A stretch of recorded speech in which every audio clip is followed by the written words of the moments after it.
learning and memory, and various other neuropsychological domains, which is one of the sub-themes of our conference, they perform poorly compared to normotensive individuals, or say individuals who don't have hypertension.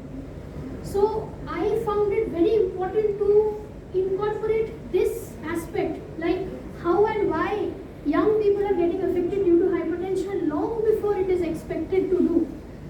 And I clubbed this with one thing which previously has been studied but in a different way.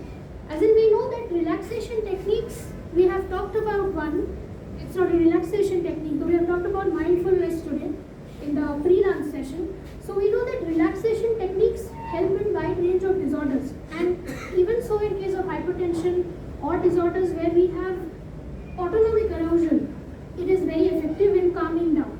So we have a specific principle behind that. So when it comes to hypertension or anxiety disorders or disorders having similar symptoms, sharing similar symptoms, we see PMR or progressive muscle relaxation to be extremely effective.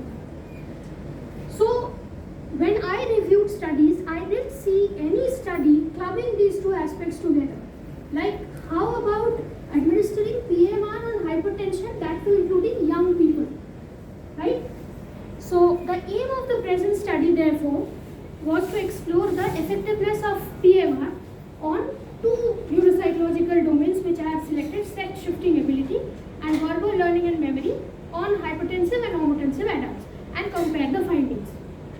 So now, as I have spoken about, if you put these two aspects together, like the theoretical background and the literature review which I have talked about, you will see two things.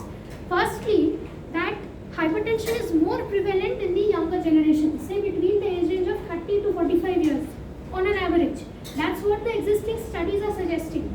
And these researchers have not included, like the researches that have taken place have not included people in like young people. They have included people say from 50 or 60 years. So we have more studies on effect of hypertension in elderly adults, geriatric population, right?